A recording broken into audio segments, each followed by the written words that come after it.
Guess what we're cooking in the Instant Pot today? We are making this breakfast sausage. So it's a whole pound of breakfast sausage. I believe it's thawed out enough. We're gonna saute it, cook it up right in here. What I like to do is take this insert out and put all my liquids, put everything that I need to put, the food, everything before I put it back in there. Because if this insert is in there and I try pouring and putting stuff in there, I have a higher chance of dropping food items or liquids all over, plus in here, and I don't want to do that. So I'm going to keep that as clean and as clear as possible. But let's do this.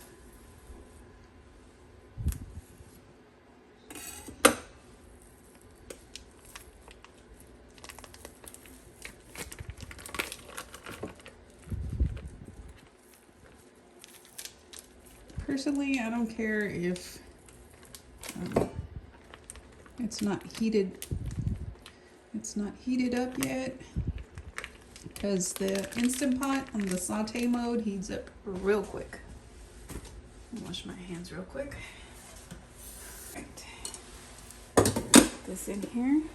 I like to keep the habit of plugging and turning everything on at the last minute possible. There we go.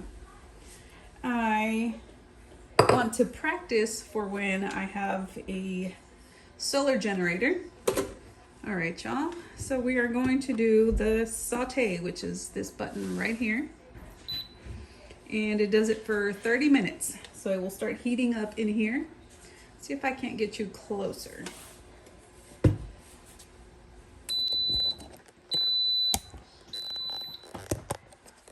There we go. It's pretty good right there.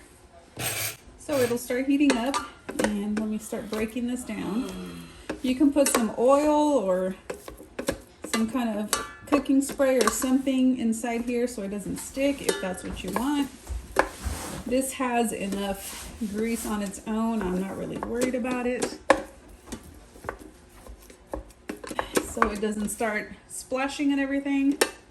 I can always put the lid. I have a glass lid, you guys, which I will show you. It's this right here, this beautiful baby. Fits the 3-quart, which I have the 3-quart Instant Pot. So that is that. Let that start heating through, heating up. You can always add a little bit of water if you don't want to do oil with whatever you're cooking. You can water saute, I believe that's what it's called, instead of putting oil if you're doing more like of a starch solution or you don't want to use oil, less calories. But obviously this has a ton of fat in it, so I'm not worried about it. Let that heat through, and then it'll start doing its thing, and I'll bring you right back. If y'all can hear that. But oh, now you can really hear it. Start cutting this up. See that? Personally, I would put a little bit of water just so it doesn't stick, it doesn't burn. But this releases its oils pretty fast, so not to worry. Just make sure you're scraping the bottom as you're cooking it up. Because this insert is stainless steel, so it's not the non-stick. That's just something you gotta kind of take in consideration, I guess.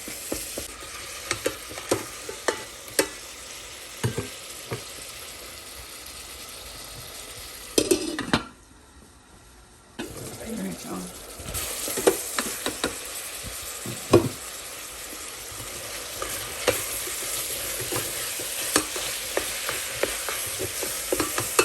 See if the 30 minutes for the saute mode is enough to cook this or not. I'm going to experiment with you guys. I like using my stove, but when I go camping or doing trips in my minivan, my home away from home, I want to know how long it takes to cook certain things. That way I know. I'm just curious about it. Just want to see. So you guys, it's only been a few minutes and it's already looking like it's almost cooked. Now, if you want to brown it, of course, that'll take a little bit longer, but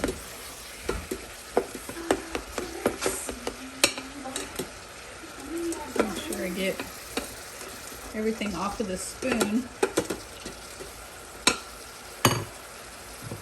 Put the lid on it again. So the 30 minutes of the saute mode should be plenty to cook that. All right, y'all. This is pretty well done now.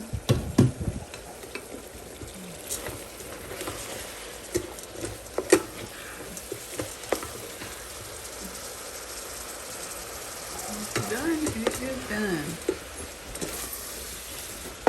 It only took a few minutes. Now I can pretty much shut it off, press cancel, and then unplug it. And then if you want to put the lid back on it, it'll continue to heat up with the hot heating element that it has, and just let it continue cooking for a few more minutes. And it is good to go. And all I'm going to do is split it up into these two containers. And basically this is for Cora. So we're taking 1 pound of meat, splitting it in half, and then with her keto, she can eat half of it for part of one meal and half of it for part of another meal. Of course, she adds other vegetables and other sides to it, but that is that, you guys. I'm just gonna split this in two.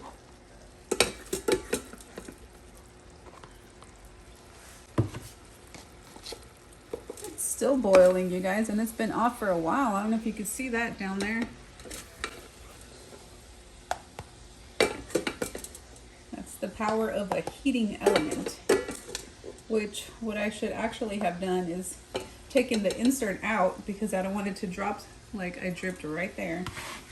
That's what I try to avoid, you guys, but.